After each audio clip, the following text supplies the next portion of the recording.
5 മത്സരങ്ങളിലുടനീളം T20 പരമ്പരയിലെ ആദ്യ മത്സരത്തിൽ ഇംഗ്ലണ്ടിനെ 7 വിക്കറ്റിനാണ് ഇന്ത്യ തകർത്തത്. 5 മത്സര പരമ്പരയിൽ 1-0 മുന്നിലെത്തി. ആദ്യം ബാറ്റിംഗിന് ഇറങ്ങിയ ഇംഗ്ലണ്ട് 20 ഓവറിൽ 132 റൺസിന് ഓൾ ഔട്ടായി.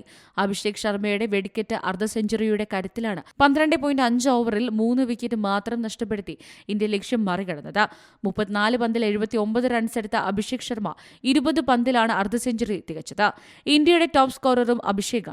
തിലക് വർമ്മ 16 പന്തിൽ 19ഉം ഹാർദിക് പാണ്ഡ്യയും 4 പന്തിൽ 3 റൺസും എടുത്ത് പുറത്താകാതെ നിന്നു. പവർ പ്ലേയിൽ 2ാം ഓവറിൽ ഗുസ് അറ്റ്കിൻസനെതിരെ ആഞ്ഞടിച്ച് സഞ്ജു നേടിയത് 22 റൺസാണ്. സഞ്ജു വെടിക്കെട്ട് തുടക്കമിട്ടെങ്കിലും 20 പന്തിൽ 26 റൺസ് എടുത്ത് പുറത്തായി. അതേസമയം ക്യാപ്റ്റനായ സൂര്യകുമാർ യാദവ് താളം കണ്ടെത്താനാകാതെ 0-ൽ പുറത്തായി.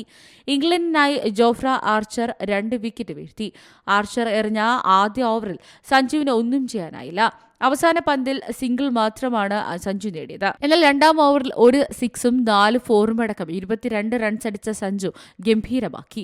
പിന്നീട് അർദ്ധ സെഞ്ചുറി മികവിൽ വിജയത്തിനരികെ നിൽക്കി അഭിഷേക് വീണെങ്കിലും ഹാർദിക്കും തിലക് വർമ്മയും ചേർന്ന് ഇന്ത്യയുടെ ആധികാരിക ജയം പൂർത്തിയാക്കി. നേരത്തെ ടോസ് നഷ്ടമായി ബാറ്റിംഗിനിറങ്ങിയ ഇംഗ്ലണ്ട് 20 ഓവറിൽ 132 റൺസിന് ഓൾ ഔട്ട് ആവുകയായിരുന്നു. 44 പന്തിൽ 68 റൺസ് എടുത്ത ക്യാപ്റ്റൻ ജോസ് ബട്ട്ലറാണ് ഇംഗ്ലണ്ടിന്റെ ടോപ്പ് സ്കോറർ. ബട്ട്ലർക്ക് പുറമെ 17 റൺസ് എടുത്ത ഹാരി ബ്രൂക്കും 12 റൺസ് എടുത്ത ജോഫ്ര ആർച്ചറും മാത്രമാണ് ഇംഗ്ലണ്ട് നിരയിലെ 2 അക്കം കടന്നവർ.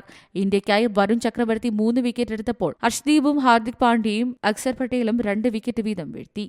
Sports desk C Malayalam news. ഏറ്റവും പുതിയ വാർത്തകളും വിശേഷങ്ങളും വിരൽ തുമ്പിലറിയാൻ സി മലയാളം ന്യൂസ് എല്ലാ ഡിജിറ്റൽ പ്ലാറ്റ്ഫോമുകളിലും ലഭ്യം.